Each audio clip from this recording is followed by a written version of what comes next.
बिस्मिल्लाहिर्रहमानिर्रहीम। अस्सलाम वालेकुम प्यारे स्टूडेंट।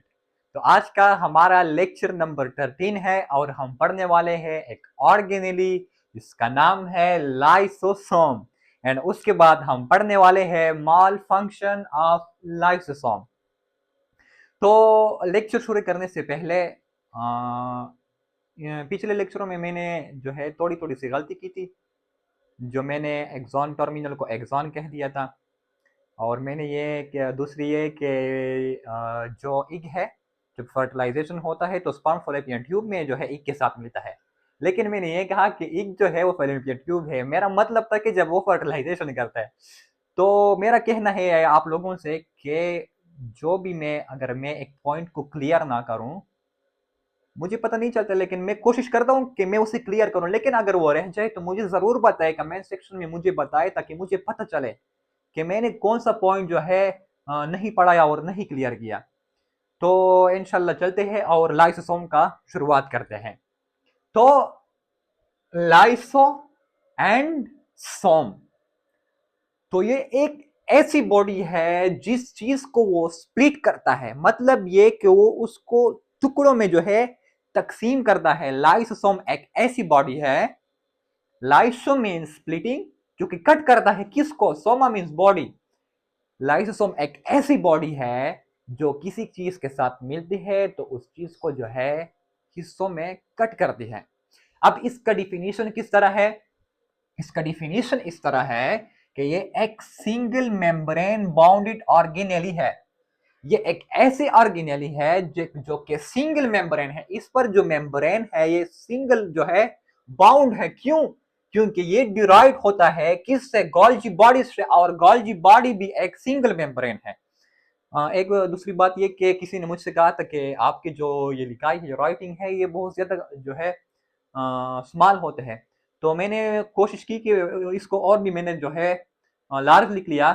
लेकिन अगर फिर भी मसला है, आप लोगों को ये लिखाई देख नहीं रही है, अक्सर लोगों के पास जो इंटरनेट का मसला होता है, फिर ये जो है ब्लर हो, ये सारे लिखाई जो है, ये सारा राइटिंग जो है, ये ब्लर होता है। तो इसलिए अक्सर लोगों को इसमें जो है कंफ्यूजन होती है। तो इंशाल्लाह अगर फिर भी ये छोटे हैं तो मैं फिर इसको और भी मजीद जो है, मैंने मिसाल के तौर पर डिस्कवर लिखा हुआ है, इसको मैं और भी जो है लार्ज लिखूंगा। ठीक है? अगर कोई फिर भी मसला है तो मुझे कमेंट में बताएं। ठीक है? तो मैंने क्या कहा कि सिंगल मेम्ब्रेन बाउंडेड ऑर्गेनेली है। ये एक ऐसी ऑर्गेनेली है जिस पर सिंगल मेम्ब्रेन है और ये स्फेरिकल है। ये स्फेरिकल नुमा है और फिजिकल है। मिसाल ये स्फेरिकल है, स्फेरिकल, ये स्फेरिकल इस तरह है। और इसमें जो इंजाइम है वो हाइड्रोलिटिक और हाइड्रोलेज इंजाइम है। हाइड्रोलिटिक, हाइड्रोलेज वो इंजाइम होते हैं जो कि अपना फंक्शन परफॉर्म करते हैं in the presence of water. पानी की मौजूदगी में जो इंजाइम काम करे वो इंजाइम मौजूद है लाइसोसोम में, और वो कौन सा है? हाइड्रोलिटिक और हाइड्रोलेज। हाइड्रो मीन्स, कुछ तो समझो ना यार, हाइड्रो, हाइड्रो मीन्स। तो इस लाइसोसोम की डिस्कवरी किसने की? इसको डिस्कवर किया बाय डी डेव इन 1949। डी डेव इन 1949 ने जो है लाइसोसोम को डिस्कवर किया। अब इसके बाद इसका केमिकल कंपोजिशन क्या है? ये कंपोज्ड ऑफ लिपिड है। इसका मेम्ब्रेन है, सिंगल मेम्ब्रेन है, तो लिपिड तो मौजूद होगा ना। प्रोटीन है और एंजाइम भी इसमें मौजूद है। ठीक है? इसमें लिपिड है, प्रोटीन है और एंजाइम है। उसके बाद अगर इसका साइज देखा जाए तो इसका जो साइज है वो 0.1 से लेकर 1.0 माइक्रोमीटर इन डायामीटर। डायामीटर इस तरह होता है, मिसाल के तौर पर अगर ये हमारे पास एक सर्कल है और यहां से यहां तक लेकर ये जो फासला है आर और आर, ये जो यहां से इस पॉइंट से इस पॉइंट तक जो ये फासला है, इसको हम क्या कहते हैं? कि ये एक डायामीटर है। ठीक है? और माइक्रोमीटर से 10 की ताकत -6 माइक्रोमीटर। ये इंशाल्लाह मेजरमेंट के चैप्टर में अच्छी तरह से पढ़ेंगे। ठीक है? तो उसके बाद फॉर्मेशन ऑफ लाइसोसोम। अब ये जो लाइसोसोम है ये तो एक ऑर्गेनेली है। ऑर्गेनेली एक मैक्रोमोलेक्यूल जब कंबाइन होते हैं तो उससे ऑर्गेनेली बनता है। अब फॉर्मेशन ऑफ लाइसोसोम किस तरह होता है? देखो, मैंने प्रोटीन राइबोसोम के लेक्चर में ये बताया था कि प्रोटीन सिंथेसिस इंशाल्लाह हम पढ़ेंगे, और वो क्रोमोसोम एंड डीएनए जो सेकेंड ईयर का जो चैप्टर है उसमें इंशाल्लाह पढ़ेंगे। तो यहाँ पर कुछ ऐसा होता है कि एक न्यूक्लियस है, न्यूक्लियस के अंदर हमारे पास डीएनए है, डीऑक्सी राइबो न्यूक्लिक एसिड, हमारे पास डीएनए है, एंड उसके बाद उससे जो है आरएनए बन गया, मैसेंजर आरएनए। फिर वो राइबोसोम की तरफ चलता है, इस मैसेज को ट्रेवल करता है फॉर प्रोटीन सिंथेसिस के लिए। फिर जो है ट्रांसफर आरएनए, राइबोसोमल आरएनए फिर अपना काम करते हैं, ठीक है। फिर जो है एक प्रोटीन बनाता है, मैंने यहां पर एक स्टार बनाया हुआ है। फिर ये इस तरह जो है यहां से लेकर जब ये यहां से पास होता है, किससे? आर से, आर से rough endoplasmic reticulum, and SER से स्मूथ इंडोप्लाज्मिक रेटिकुलम। बड़ा तो है ना, बड़ा लिख लिया, ठीक है, स्मॉल नहीं है। फिर यहां से जब एक वेसिकल बन जाता है, फिर जब वेसिकल बन जाता है तो ये वेसिकल कहा जाता है, फिर ये इंटर होता है गोल्जी बॉडीज में। देखो इसका जो मॉडिफिकेशन प्रोसेस है, फिर ये किस तरह होता है और ये किस तरह बन गया, ये सब हायर क्लासेस में है। इसी वजह से मैं यहाँ पर डायरेक्टली पढ़ा रहा हूँ। फेडरल के बुक में भी, केवीके के बुक में भी इसने डायरेक्टली इस चीज को जो है उठाया हुआ है। यहाँ पर मैंने लिखा भी है, ठीक है, यहाँ पर मैंने लिखा भी है, मैंने कुछ लाइन उठाया है फेडरल के बुक से, आप खुद देख लो यार। तो ये जो वेसिकल हमारे पास बन गया, अब ये इंटर होता है किसमें? गोल्जी बॉडीज में। अब ये गोल्जी बॉडीज में जो है इंटर होता है और इसका मॉडिफिकेशन होता है। इस वेसिकल का जब ये इसमें इंटर हो गया, इसका मॉडिफिकेशन होता है, और जब ये मॉडिफिकेशन होता है तो ये यहां से निकलकर ट्रांसफेज से निकलकर इस तरह एक शक्ल इख्तियार कर लेता है।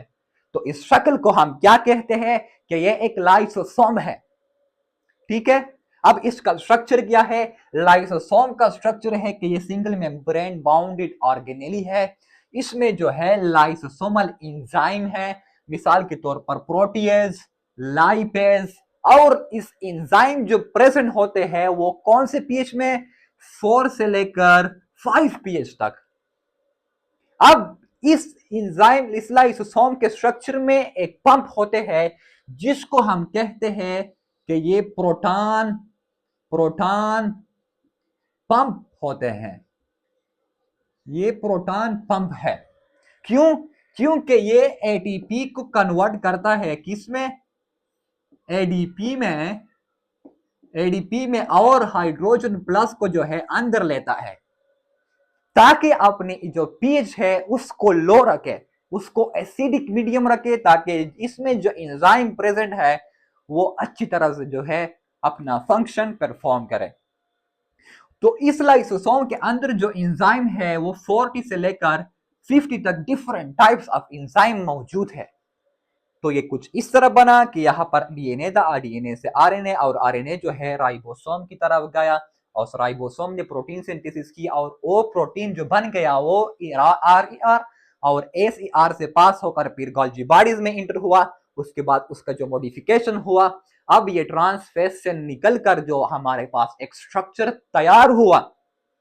अब ये इसका जो पीछे वाला मैकेनिज्म है वो हायर क्लासेस में, वो आपकी बुक में नहीं है, लेकिन अगर आप फिर भी चाहते हो कि हमें जो है और डीप समझाया जाए तो तकरीबन 4-5 दिन सिर्फ इसी लेक्चर में जो है हम यहाँ पर रह जाएंगे, और जो बाकी लेक्चर आने वाले हैं, सेंट्रियोल है, माइटोकॉन्ड्रिया, वो तो रह जाएंगे।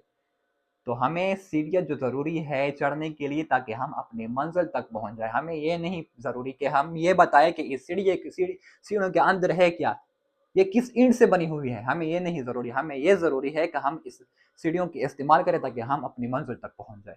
तो ये टॉपिक आपने जो है लर्न करना है एमडी कैट के लिए, और आपने एमडी कैट को क्लियर करना है, फिर आपने डॉक्टर बनना है, इसमें पीएचडी तो नहीं करनी है आपने, ठीक है। तो उसके बाद हमारे पास एक स्ट्रक्चर बन जाता है जिसको हम कहते हैं कि ये एक लाइसोसोम है, ठीक है।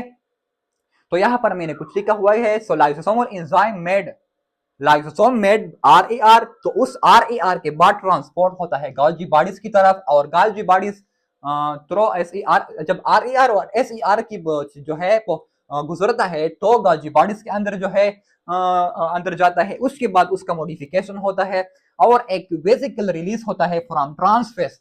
ये एक ट्रांसफेस है, ट्रांस मैंने पढ़ाया था गोल्जी बॉडीज में, आप वो लेक्चर देख ले पर आपको जो है पता चल जाएगा। वो ट्रांसफेस से जो है निकल कर फिर क्या, सच वेजिकल, फिर हम उस वेजिकल को क्या कहते हैं, लाइसोसोम कहते हैं। अब अगर मिसाल के तौर पर यहां पर देखो, अब अगर ये जो गोल्जी बॉडीज है, वैसे सपोज करो स्ट्रक्चर तो बहुत बुरा है लेकिन मैं आपको समझाने की कोशिश करता हूं, ठीक है। अगर ये हमारे पास गोल्जी बॉडीज है और इसने जो है एक लाइसोसोम को जो है तैयार किया, लाइसोसोम को तो उसने तैयार किया। अब अगर इसने अपना फंक्शन नहीं शुरू किया हुआ है, ये किसी फूड मटेरियल के साथ या बैक्टीरिया के साथ या किसी और चीज के साथ नहीं मिला हुआ है, तो इसको हम कहते हैं पीएल। इससे मुराद प्राइमरी लाइसोसोम। जब ये किसी फूड मटेरियल के साथ जो है चिकड़ जो जुड़ जाता है तो इसको हम कहते हैं एसएल, सेकेंडरी लाइसोसोम। तो मतलब ये हुआ कि जब फूड के साथ किसी चीज के साथ अटैच नहीं हुआ है, इसने अपना फंक्शन जो है नहीं शुरू किया हुआ है, तो इसको हम प्राइमरी कहते हैं। लेकिन जब ये किसी चीज के साथ अटैच हो जाता है और अपना फंक्शन शुरू कर देता है तो इसको हम सेकेंडरी लाइसोसोम कहते हैं, ठीक है। कॉल्ड कॉल्ड यहाँ पर ये लिखा इसलिए मिटी हुई है कि मेरे मोबाइल में स्टोरेज फुल हुआ था, तो मैंने यूट्यूब को डिलीट किया और फिर से डाउनलोड किया, और जो है इसमें 2 दिन गुजर गए इसको मैंने लिखा हुआ था। फिर जब यूट्यूब सही किया फिर से मैं जो है अपलोड कर रहा हूँ और आप लोगों को पढ़ा रहा हूँ। तो उसके बाद डाइजेशन ऑफ मटेरियल।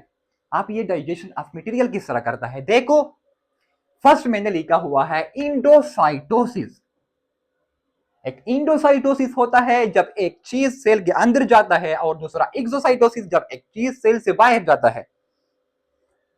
तो जब इंडोसाइटोसिस होता है, मिसाल के तौर पर यहां पर प्रोटीन्स आए जो कि जरूरी है सेल के लिए, जब ये प्रोटीन आए और इसने एक इस तरह वेसिकल नुमा शक्ल बनाया तो इसको हम कहते हैं कि ये इंडोसोम है। उसके बाद जब ये प्राइमरी लाइसोसोम इसके साथ जो है अटैच हो गया, देखो दिखाई तो दे रहा है ना, ठीक है। जब ये इसके साथ अटैच हो गया तो हम इसको कहते हैं कि ये इंडो लाइसोसोम है। उसके बाद जब ये इस वेजिकल को डाइजेस्ट कर देता है और इस तरह मटेरियल बन जाते हैं, अगर ये मटेरियल सेल के लिए जरूरी है तो ये सेल अपने लिए रख लेता है, लेकिन अगर ये वेस्ट है तो कॉन्ट्रेक्टाइल विक्यूल के जरिए से ये इसको जो है हारिज कर लेता है, बाहर आउटसाइड जो है इसको फेंक देता है। तो इस प्रोसेस को हम क्या कहते हैं कि ये एक इंट्रा सेलुलर इंट्रासेलुलर डाइजेशन। जो सेल के अंदर जो डाइजेशन हो तो ये एक इंट्रासेलुलर डाइजेशन है। इंडोसाइटोसिस हुई, वो अंदर आया, वो शक्ल जो अंदर आया सेल के अंदर, तो उसका हम इंडोसोम कहते हैं। तो अब जो लाइसोसोम ने फंक्शन शुरू नहीं किया हुआ है उसको प्राइमरी, लेकिन जब शुरू कर देता है तो सेकेंडरी, ठीक है। जरूरी पॉइंट है। अब उसके बाद फेगोसाइटोसिस। फेगोसाइटोसिस जो कि एक neutrophils and WBC, sorry neutrophil and macrophage, ये एक डब्ल्यूबीसी है। ये ज्यादातर क्या करते हैं, फेगोसाइटोसिस करते हैं। किस तरह, मिसाल के तौर पर अगर ये बैक्टीरिया है और ये बैक्टीरिया सेल के अंदर आया, ये है, ये सेल के अंदर आया, तो इसको हम कहते हैं कि ये फेगोसोम है। ये बैक्टीरिया है, ये सेल के अंदर आया, अब ये इस बैक्टीरिया को जो है लाइसोसोम डाइजेस्ट करता है। ये जब अंदर आया तो इसको हम फेगोसोम कहते हैं, ठीक है। फिर ये प्राइमरी लाइसोसोम इसके साथ अटैच हो गया और इसको जो है डाइजेस्ट कर दिया। अब जो जरूरी है, कोई चीज जरूरी हो सकता है तो ये सेल अपने साथ रख लेता है, लेकिन अगर गैर जरूरी है तो ये इसको जो है बाहर जो है फेंक देता है। उसके बाद ऑटोफैगी। अब ऑटोफेगी में क्या होता है, ये एक अनवांटेड मटेरियल अगर सेल में मौजूद है गैर जरूरी, फॉर एग्जांपल अगर मैं एक्सरसाइज कर रहा हूं और अपना ट्राइसेप और बाइसेप जो है कॉन्ट्रैक्ट और रिलैक्स कर रहा हूं ड्यूरिंग एक्सरसाइज के दौरान नंबर ऑफ माइटोकॉन्ड्रिया इंक्रीज होते हैं। क्यों? क्योंकि एनर्जी की जरूरत है। तो जब हम एक्सरसाइज छोड़ लेते हैं तो वो माइटोकॉन्ड्रिया का जो कॉन्सेंट्रेशन है, तादाद है, वो डिक्रीज हो जाता है, कम हो जाता है। तो वो जो माइटोकॉन्ड्रिया इस्तेमाल हुई है अब वो अनवांटेड, अब वो गैर जरूरी हो गई है। अब जो है, या हम ऐसे भी कह सकते हैं कि अगर एक माइटोकॉन्ड्रिया है, सेल में कोई चीज है और सेल को वो चाहिए नहीं है, तो हम क्या करते हैं, ऑटोफैगी करते हैं ताकि उस चीज को जो है डाइजेस्ट कर लिया जाए और सेल से जो है फेंक लिया जाए। तो क्या कहते हैं, ऑटोफैगी। अब मिसाल के तौर पर ये हमारे पास माइटोकॉन्ड्रिया है, अब ये अगर सेल के अंदर है और अनवांटेड है तो हम इसको ऑटोफेगोसोम कहते हैं। ये दिखाई तो दे रहा है, ठीक है।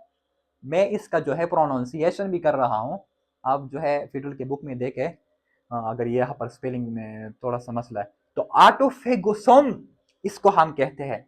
फिर ये इसके साथ प्राइमरी लाइसोसोम अटैच हो जाता है, फिर सेकेंडरी, और ये जो है इसको डाइजेस्ट कर लेता है। तो चौथा जो है वो है ऑटोलाइसिस। अब अगर पूरे सेल को जो है तबाह करना है, खत्म करना है, ठीक है, तो उसको हम कहते हैं कि ये ऑटोलाइसिस है। मिसाल के तौर पर अगर माइटोकॉन्ड्रिया है, गोल्जी बॉडीज है, इंडोप्लाज्मिक एक खराब सेल है, तो खराब सेल में लाइसोसोम तो होगा ना। अब ये लाइसोसोम इकट्ठे होकर अपना एंजाइम जो है रिलीज करता है और उस सारे जो है उस बॉडीज को जो है डाइजेस्ट कर देता है, तो उसको हम कहते हैं कि ये एक ऑटोलाइसिस है। और इस लाइसोसोम को हम एक सुसाइड बेड भी कह सकते हैं यहाँ पर। तो उसके बाद देखते हैं कुछ रह तो नहीं गया, इंशाल्लाह सब क्लियर हो गया। तो उसके बाद मॉल फंक्शन ऑफ लाइसोसोम। अब अगर लाइसोसोम खराब हो जाए तो फिर क्या होता है, देखो, अगर लाइसोसोम खराब हो जाए तो उनसे दो डिजीज जो है वो पैदा होते हैं। यहाँ पर जो डिजीज है, मैं इसका का भी बता सकता था, सैम्पटम भी, ट्रीटमेंट भी, दोनों के, लेकिन बुक में ये नहीं है। मैंने बताया था कि मैं इतना डीपली भी नहीं पढ़ाऊंगा ताकि आपको इसको समझने में आपका दिल भर जाए इससे, और इतना कम भी ना पढ़ाऊं, ठीक, कम भी नहीं पढ़ाऊंगा। तो माल फंक्शन ऑफ लाइसोसोम जो पहला है वो एक, सॉरी, ये एक कॉन्जेनिटल डिजीज है, ये एक पैदाइशी डिजीज है। जब एक इंसान पैदा होता है तो ये पैदाइशी के साथ जो है ये डिजीज जो है पैदा हो जाती है। तो ये एकोमोलेशन करता है, एकोमोलेशन मतलब जमा, एक चीज जब जमा होता है, एकोमोलेशन डिजीज है लिपिड का और ग्लाइकोजन का। तो नंबर 1 जो है वो ग्लाइकोजिनोसिस टाइप 2 डिजीज। यहां पर क्या होता है, ग्लाइकोजन जो एनिमल में जो ग्लूकोज स्टोर होता है उसे हम ग्लाइकोजन कहते हैं, लेकिन अगर प्लांट में हो तो उसको हम स्टार्च कहते हैं। तो अगर ग्लाइकोजन लीवर में है और मसल सेल्स में है, अगर वो ग्लूकोज में कन्वर्ट नहीं हो रहा है तो हम इसको कहते हैं कि ग्लाइकोजिनोसिस टाइप 2 डिजीज। क्यों? क्योंकि जो एंजाइम लाइसोसोम में प्रेजेंट है वो उस ग्लाइकोजन को जो है ग्लूकोज में कन्वर्ट करता है, वो एंजाइम तो एब्सेंट है, माल फंक्शन ऑफ लाइसोसोम है, तो ग्लाइकोजिनोसिस टाइप 2 डिजीज हो जाता है। Storage of glycogen in liver and muscle cell. क्यों? क्योंकि एंजाइम एब्सेंट होता है जो कन्वर्ट करता है ग्लाइकोजन को किसमें, ग्लूकोज में। अब टेसेक डिजीज है जो एकोमोलेशन ऑफ लिपिड मतलब स्टोरेज ऑफ लिपिड होता है किसमें, ब्रेन सेल में या ब्रेन में, तो इसको हम टेसेक डिजीज कहते हैं। और ये काज करता है मेंटल रिटार्डेशन और इवन डेथ, ये आपको मरवा भी सकता है और रिटार्डेशन, मेंटल रिटार्डेशन भी कर सकते हैं। मतलब ये कि आप किसी चीज को इजिली लर्न भी नहीं कर सकते और हर चीज को लम्हे बलम्हा आप उसे भूलते हैं, तो इसको मेंटल रिटार्डेशन कहते हैं। तो हमारा लेक्चर यहाँ पर खत्म होता है। इस लेक्चर को मैंने तकरीबन ये फोर्थ बार है कि मैं इसको जो है रिकॉर्ड कर रहा हूँ। इससे पहले मेरे मोबाइल का स्टोरेज फुल था, तो जब मैं लेक्चर शुरू कर लेता था और फुल जब मैंने लेक्चर को एंड कर लेता था, तो जब मैं मोबाइल चेक करता तो मोबाइल खुद ब खुद बंद होता, तो समझ में नहीं आ रहा था। लेकिन जब मैंने स्टोरेज में देखा तो यूट्यूब ने जो है 20 GB कवर किया था, तो उसको मैंने फिर से डिलीट किया और फिर से डाल दिया, और ये फिर से लेक्चर कर रहा हूँ। तो मैं इतना जो है मेहनत कर रहा हूँ, कोशिश कर रहा हूँ ताकि आप लोगों को भी फ़ायदा हो। और मेरा भी प्रैक्टिस हो इस पर। तो मेरा रिक्वेस्ट है कि आप इस चैनल को ज़रूर सब्सक्राइब भी करें, अच्छा कमेंट भी करें।